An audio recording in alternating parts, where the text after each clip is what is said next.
Days of Our Lives is the most nominated show of the year at the Daytime Emmys this year, and that includes a Best Younger Actress nomination for Olivia Rose Keegan for playing Claire Brady. Olivia, this is your second nomination in a row for the show. How does this nomination feel compared to your first? Incredible. The rush does not wear off. It was even more fun this year because I was nominated alongside my best friend, Victoria. And so we got to spend the whole day and month and year celebrating. And we just had the greatest day, ran around in the rain. It was raining that day. It was perfect. We got sushi and then we got Go Greek yogurt. It's just wonderful. And not only Victoria, but 14 other cast members on Days of Our Lives were nominated overall, 15 overall, and that includes also Kyler Pettis and Lucas Adams, who you also have a lot of storylines with, the four of you. What was that like, having that the entire cast celebrated in that gigantic way? It was amazing. I mean, unfortunately, I wasn't on set because I left the show, so I wasn't there when the nominations came out. But there were texts going around, and I've seen Lucas since, and I haven't seen Kyler yet since he was nominated. But we're all just so, we really are such a supportive little family. It sounds cheesy, and you hear that a lot, but I really believe that the Days of Our Lives family is a special one. We all love each other so much. It's the best. And having left the show, are you especially looking forward to kind of reuniting with the cast at the Emmys themselves in May? Yes, I am definitely looking forward to that. It's always a party. We are a fun group when we get together for events like that. It's gonna be fun. Yeah. Yeah, and one of the great things about the Daytime Emmys is that the material really makes a big difference because you're submitting performance reels to voters who decide the nominees and winners. You've been nominated now twice in a row, so clearly you have a knack for it. What did you submit for your scenes this year for this nomination? I used a lot of my stuff with Ben when I started to manipulate him and try to get him to work with me to break up Trip and Ciara. It's kind of when that thing in Claire just went a little bit loose and people could tell that something isn't right with this girl. That was the first time they really started giving me that material, and I saw that going on in between the lines, and I was like, whoa, whoa, whoa, whoa, whoa, something is loose in Claire's head. And so I used a lot of that stuff. And then I even put some stuff with Kyler when he left, some of his last scenes, which seems like so long ago. But we film so far in advance that I can submit for next year even too. And that's going to be my favorite stuff when I go crazy. And it's escalating, and it continues to escalate from what's airing right now. So it'll be a fun reel to make next year too. Yeah, recently it was revealed that Claire actually set the fire that nearly killed Ciara last fall. What was it? How long did you know that was going to be the case, and what was it like finding that out? Literally, I had no time. What it felt like no time. It really was barely any time. I'd say 72 hours from getting the script and then having to wrap my head around it. Like, holy moly, I set the fire. And then 72 hours later, I had to film all those fantasy scenes when I, confessed in Ciara's hospital. So it was just a lot to literally wrap my head around to be able to believe the words that were coming out of my mouth. But I think I did it. I wish I had known. I would have, had that in mind when I was filming my other scenes, because I think the person who's capable of lighting someone on fire and trying to kill them acts a little bit differently than someone who doesn't. But it was still a good surprise. Claire can be, suffice it to say, a little dark, a little devious from time to time, just a little. Is that especially fun to play? Because I think, watching soaps. It's so much fun. A little bit of good and a little bit of bad. you know, it's the best when it's evil. You know, Claire's not evil. She wants to be good so bad. I mean, we're talking about what's probably a mental illness here, and that's very important to address. And you know, the core of it, she wants to be good, and she's just not able to. She's not able to handle herself correctly and handle and have control over her emotions. So that's a really, as an actor, kind of my favorite thing to play, because the layers can be endless, and they are. So it's really fun. And Claire has been, you know, she spends so much time trying to fight to keep what she has, trying to keep Trip, you Yeah. know, and just kind of keeping other people from taking away the love that she wants. That comes from a place of wanting to be loved and wanting to hold on to it at all costs. She wants love, like all of us, and she confuses validation with love and confuses lots of other things with love. But yeah, you hit the nail on the head with that one. She just wants to be loved. Yeah. And you know, fans of soap operas, of course, are incredibly passionate. And playing such a devious character who is working against other characters that they love. What has the fan response been like to Claire over the years? Well, a lot of fans can't really separate the actor from the character, and so I'll get lots of tweets saying, you know, oh, you're the most annoying person in Salem. We hate you. Leave. But it took a while to realize that that's actually what I'm supposed to be doing, because you're not necessarily supposed to like Claire. And so that just means thank you. I'm doing my job. You're not supposed to like me. But lately, as you know, the layers have been added, and you know, all this stuff keeps happening, and people lately, I feel like there's been a shift, and people understand that, you know, they can separate me from the character more easily. Because I guess there were phases definitely earlier in the show where Claire was just a little annoying without it being justified.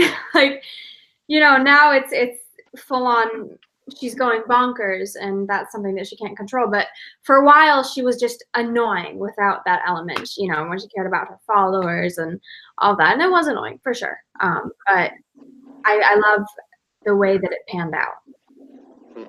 And you know, as you mentioned, you're very close friends with Victoria Costa, who plays Ciara. And but you know, on screen, your characters have a very push-pull, love-hate, frenemies kind of relationship. What's it like developing that with her on screen?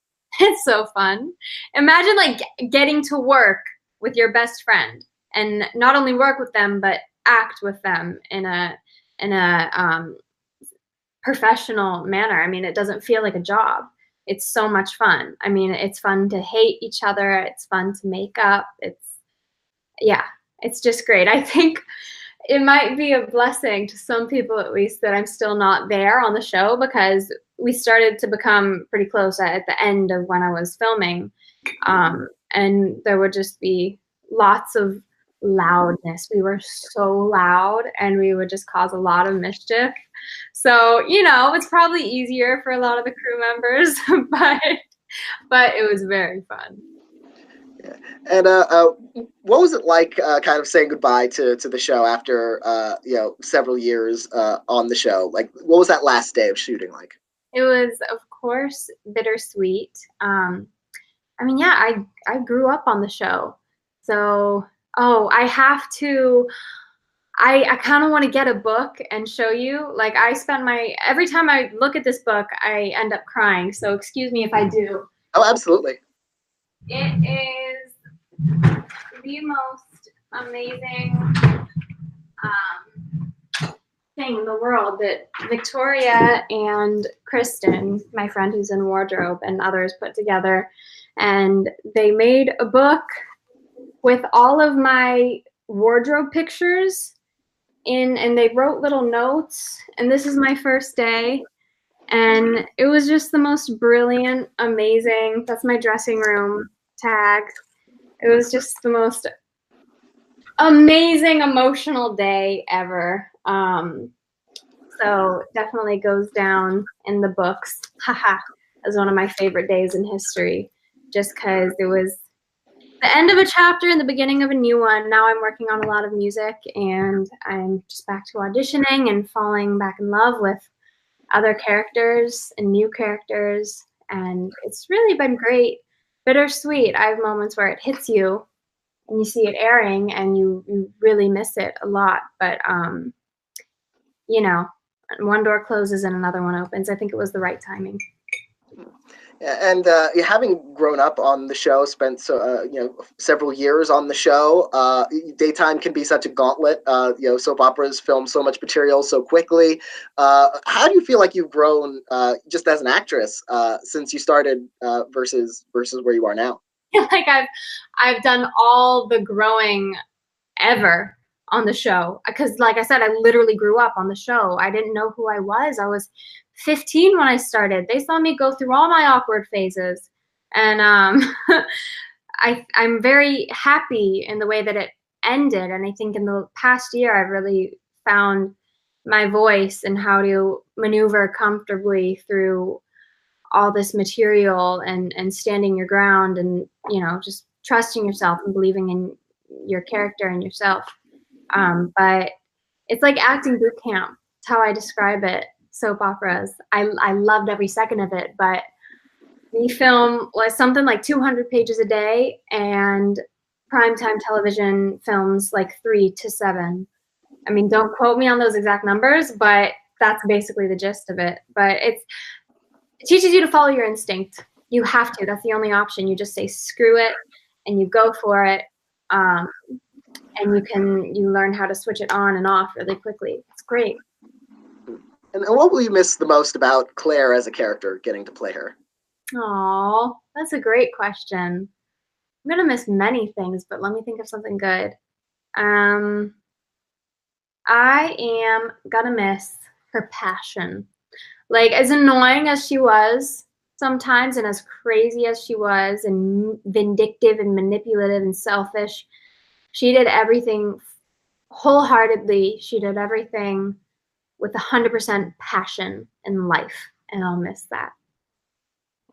Is there did you have you mentioned how much you enjoyed this last storyline for her as she's starting to come a little bit unglued. Is this your favorite storyline that you played of hers, or did you have other storylines that you especially found rewarding? This was by far the best, and I'm glad I got it now, because I think if I got it in my first year when I was 14 or 15, you grow as a person and you learn how to handle, as an actress, you learn how to handle that material and get the reward out of it. And I think the timing was just perfect. This was by far my favorite storyline. And you are also a musician, a singer. Can you tease anything that we might be able to expect from that area of your life and career going forward? Music soon. I'm in the studio every day that I can be, and I'm writing and recording.